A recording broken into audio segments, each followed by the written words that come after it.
My name's Caleb Wertz. I'm 18 years old, and I'm gay. Okay. I'm from Sunbury, Pennsylvania. Okay. Pronouns are? He, him, Okay. anything. Did you grow up in Sunbury? Yeah. So born and raised? Born and raised. Okay. And then you graduated from Shikellamy? Yeah. Last year? Mm-hmm. 2022? Yes. Okay. And now you are going to school... In Bloomsburg. University? Mm-hmm. And what's your area of study? Secondary ed with a focus in history, and I want to add a Black Studies minor. Okay. You've also done a lot of theater in the Valley. We're just talking about that a little bit. Where might people recognize you from as far as your performances? I was in I think 15 shows at Schick. I started when I was in 5th grade. So anything within the last probably 8 years that we've had. Do you have a favorite that you... Clue. I loved Clue. What did you play in Clue? I played Miss Scarlet. That was fun. So we're here to talk about sort of your experiences growing up as a member of that community. Did it always occur to you that you were gay? Was it something that you had to discover for yourself? I don't know. It's not when you're gay, you kind of always know something about you is different. You just can't quite pinpoint it until, for me, at least it was puberty when I figured things out. Because when you're a kid, you don't know what's wrong with you. But the thing about being gay is everybody, at least for me, everybody knew I was gay before I did. Okay. So... So you didn't necessarily try to keep it a secret, or was that something that you kept? I was never really big.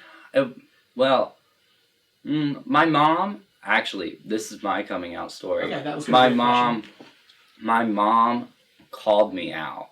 I didn't come out. She goes, "Are you gay?" And then I just started crying for no reason. And she's like, "Why are you crying? I don't care." I was like, "I don't know. It's just coming out, I feel, is such an awkward conversation. How do you sit down with people and you're like, I like this? Mm-hmm. It's just a strange experience altogether. So thankfully, I didn't really have to do it. I kind of just started dating boys and nobody questioned it. Yeah, I've heard that about you're my same generation as my niece, so that this generation is not necessarily a whole lot about coming out. Yeah, You just are. You grow up with people most of the time, maybe, and you can tell me if that's different, but you grow up with people who kind of already know. Yeah. I came out. I had to tell people. Because, when you're younger, you're taunted, at least, maybe not so much now, but I still hear stories of, kids still being, tortured in middle school about being gay. So, I did, tell people, because... When you're gay, everybody kind of feels like you owe them something to come out when you don't. You don't owe anyone anything about your personal life. But for some reason, these kids, at the age of 12 and 13, thought I owed something about my sexuality to them. So it was just strange growing up. What do you mean, your peers? Yeah, your peers feel like you need to explain yourself and who you find attractive to them. So how old were you when your mom... asked you about that? Do you remember? Let me think. I think it was going into my freshman year. Okay. So my freshman year is kind of when I told everyone. So before that, you said that, you kind of already knew. Were you afraid to tell people? Were you afraid to tell your mom? Is that why you cried? No, it's just it's a very vulnerable situation when you're coming out to someone and you're telling them. So you're gonna cry because you're sharing a part of yourself that, not many people know, or you haven't been forced to talk about before. Before I came out to my mom, before she asked me if I was gay, it was never she asked me. She always told me if I was gay, it would be perfectly okay. But it was never something that I had to discuss or openly discuss with people. So it was different. That's why I cried. Okay. Would you say that moment, with that conversation with your mom, was that sort of the moment everything sort of clicked for you, or it was before that? No, after that, I feel like people think sexuality is one thing. It's not. So even after that, you're figuring it out all through your life. So like after like I've been out for years and I'm still figuring out parts of my sexuality that I didn't know. Mm-hmm. You said that your mom was supportive. Mm-hmm. Where did you find other places of support? I had a really, since I did the shows, like, and of course, if you're doing shows, typically you tend to be a little more accepting of gay people. So, like, doing the shows, everybody was completely accepting, and I just had a really good support system at school. And so then, where did you find pushback? Pushback anywhere where any good comes bad. So, like, also at school, and then, like, in the community, people, like, they'll look at you differently. Like, just like going somewhere, being gay, people will look at you differently. So that's something that I had to get used to. Because when you're younger and you're gay, everybody just thinks like, oh, he'll grow out of it, or he's just like a pretty boy.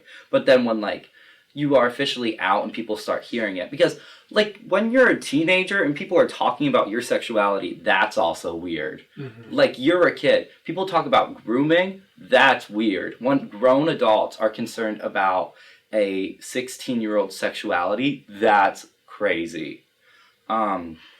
So like that's where you find the pushback, when people start hearing things, and then like adults more than kids now look down upon these things, and then the adults that are looking down upon you are the ones ingraining into the next generation that this is wrong. Did people say things to you? Did people try to change you? No, I mean, yeah, okay. Everything happened. I mean, of course people are going to talk, and of course people are going to say things, and they're going to tell you, like, how they feel that you should change and whatever, but I don't know. You just have to keep your head up and keep moving. Do you have any sort of major incidents of facing discrimination or prejudice? I wouldn't say, well, I guess, maybe. So, my high school, they never had a homecoming king for some reason. So, my sophomore year, well, my freshman year, I was on homecoming court with my friend Lily Weiss, Anna's little sister. Mm-hmm. So, I was down there and got really good seats to see everything, and I really enjoyed that. Then my sophomore year, Lily was not on homecoming court, meaning in which I did not get to sit down there, and I did not enjoy not having good seats. So I decided I wanted to be homecoming queen. Now I got this approved from like everyone, because they didn't add a king. Like it was never in the discussion to add a king. It was, I was just going to be queen, and that was going to be the end of it. I had little pins, we made shirts, and all the money we raised, we donated to one of my trans co-workers for top surgery. And then the day, like, everything was supposed to come out, there were 2 ballots, which I just thought was strange. So, that was different, but, like, Anna made a post about it, my mom made a post about it, and, like, it got shared throughout the community, and then somehow I ended up with a crown, so. Did you win homecoming queen? Well, they said royalty. They found a loophole, so. Okay. Anything that you can talk about, maybe out in public, away from the school? Not so much. Out in public, people are smart. So, like, they won't specifically say anything to you. They'll just look at you, and they'll, like, I don't know. There's a lot of little nuances that you realize once you're in a situation of people just staring at you and making it very apparent that you're different. Okay. Like things underneath their breath, or? Nope. It's just like, it's a lot of looks. Okay. And, like, you don't expect straight people, or, like, even white people. I'm sure people of color get this all the time. Like, you know how people of color, they'll talk about when they go into a store, they'll get followed. It's things like that. It's not things under their breath. It's just like a little look, a little glance, a little like disgust, a raise of an eyebrow when you're out with a guy, or like, or people just stare. If they think you're out with a guy, like my best friend George, we are not dating. We are not romantic in any form, but people think we are. And they'll just stare if they think you're gay. And like, they essentially treat you like a zoo animal. Have you ever been nervous or afraid to go out on dates? I mean, other guys I've gone out with have been. Personally, I've never been afraid of it. Because if you can't go back in the closet, what's the point? It's 2023, get over it. Like, you can't sit there and be afraid of what somebody's going to think. And guess what? If someone's going to hate crime you, they're going to hate crime you when you're alone, or they're going to hate crime you when you're with a guy. You just have to live your life, and you can't sit there and think about these things. Where does that confidence come from? I don't know. You just have to do it. Like, there's no point of sitting around and crying about things. If you want things to change, or if you want to have the life you want, you just have to do it. But for yourself, like, what aspects of maybe your growing up did that confidence spring from? It's just never, like, it's always something I've had to have. Like, because when you're young and gay, like, you get teared down a lot. Like, I remember in elementary school, you were harassed relentlessly. Like, I was. Like, kids would just call me gay, and like, oh my God, it sucked. I cried every day. But if you let it get to you, you're going to stop living your life, and that sucks more than being sad. If you let people like that essentially control every aspect of you and make you live in fear, then you're holding yourself back, and they win. So you got some of that pushback when you're a kid before you even sort of realized what you yourself were feeling. Yeah. It was a lot of bullying when I was younger, I guess. Did the school district ever address it, or did... I mean, like, it was addressed and it was dealt with, but it didn't stop. Like, you can't really ever... Like, you can go to whoever about this bullying thing, but if you're gay, kids are going to make fun of you no matter what. And sometimes if you go to someone, it doesn't always make it better. Like, within the school setting, I know it doesn't always make it better. And kids now, because then that puts a target on your back. Was elementary school, middle school, high school? Middle school and elementary school. That's really. where it was the hardest for you? Yeah, okay. That's when it was rough. High school, that's when things kind of started changing for gay people, because that was like the 2000 teens, around there. Like, Obama just got out of office, but now we're kind of back. So, what are some bright spots that you've seen from friends, family, people in the public, throughout your journey of discovering your sexuality? Bright spots, like highlights? Yeah, like people who have gone out of the way to support you, or maybe something that you didn't expect. I don't know. Like, I've just always had the support of the people in my life. I really, like, a lot of my friends in high school, they were just super accepting, and my mom has always been super accepting. Like, my mom is great about everything. I tell my mom everything, sometimes a little too much. So, she's just great. Like, I don't know. I chose to surround myself with really good people. So, like, these highlighted moments, I didn't feel like I grew up gay. I felt like I grew up like a kid in high school, because I chose to surround myself with people who didn't see me as just gay. If you choose to surround yourself by people who see you as just gay, then you're going to look for these highlighted moments of, like, support, and, like, you're going to cling on to them. But I guess I didn't really think about it, because it was just another thing. It was like, oh, Caleb's gay. Mm-hmm. So it wasn't like that. You've mentioned your mom a few times. Can I ask about Dad? My dad and I, we're different people. Okay. But I still talk to him. I love my father very much. Okay. But my mom and I, we're just super close. Do you, you said you haven't really heard comments, or people haven't really said things to you in public. Is there a way that you address people if they ever give you looks, or I don't know if you've ever had anything like that? Okay. Well, now that I'm in college, it does happen quite a bit more. Okay. And it's not so much like someone calling me a faggot or something like that. It's more of the subtle undertones of homophobia. Because they think, a lot of people, now that I'm older, and since gay's more mainstream, they think of being gay as a toy, as if you are an accessory. They won't see you as a person. They see you as just being, like, the gay little puppy dog that they can put in their purse. Like, I had an instance where some sorority girl came up to me and said, oh, I have this one friend that I think you should flirt with. And I said, oh, why? Is he like gay? And she went, no, I just think it'd be funny. And I was like, why is that funny?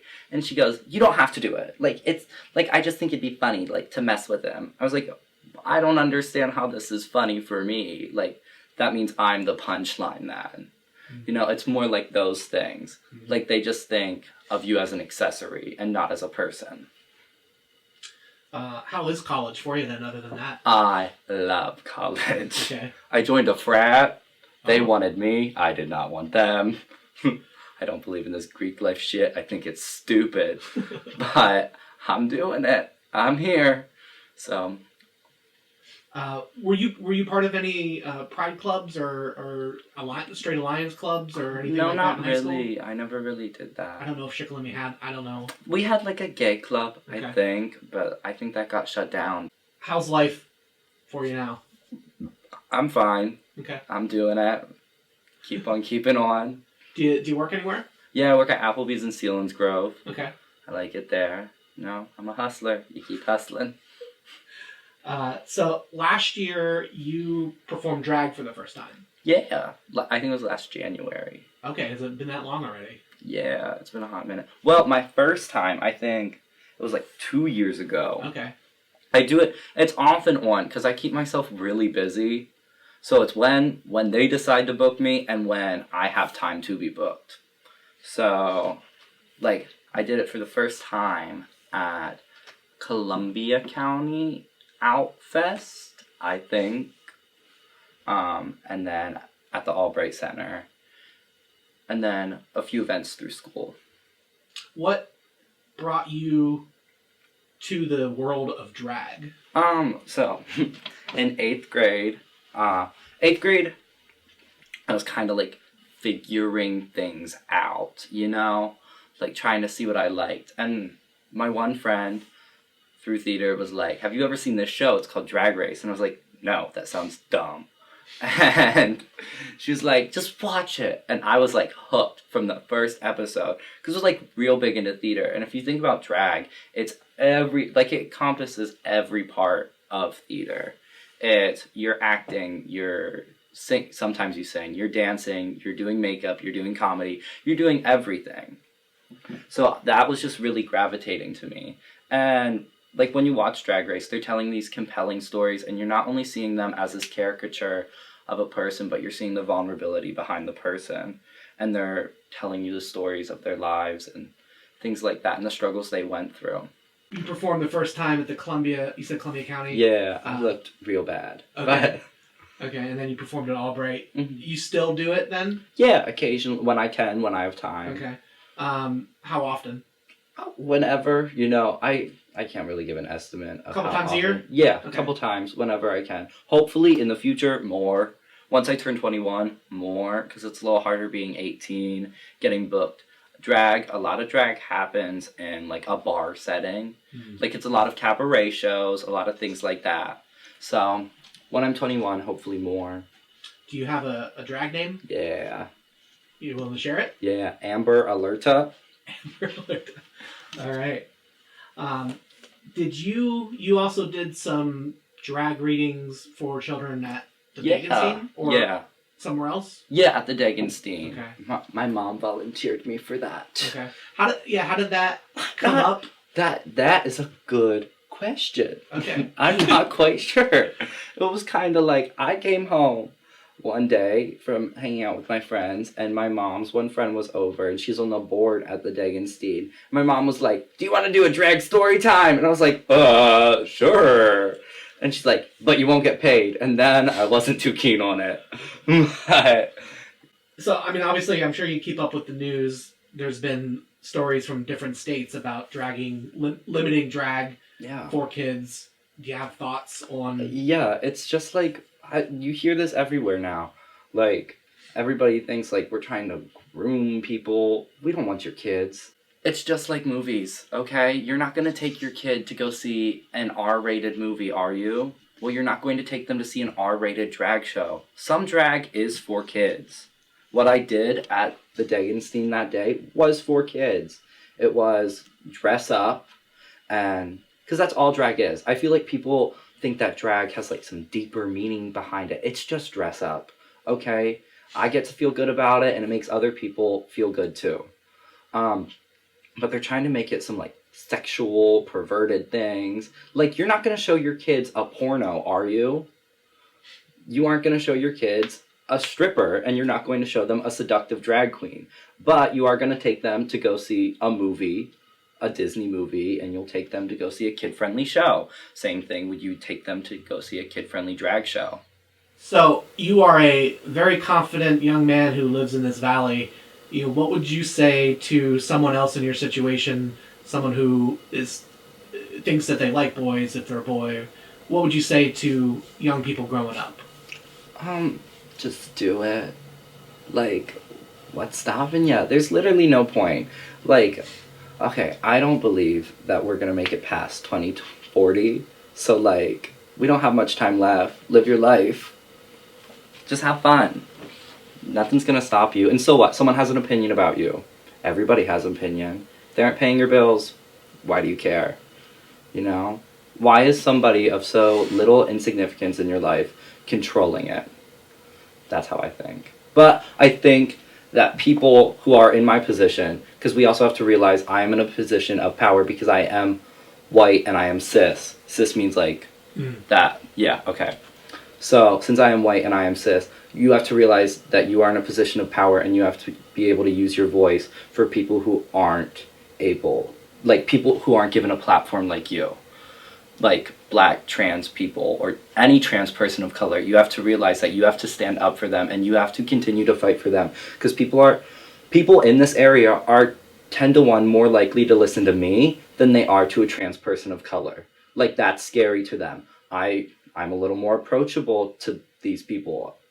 So you have to be able to educate them and educate yourself on all these topics, because these are the people in our community that are the most vulnerable, and you have to be able to fight for them as well, fight for yourself.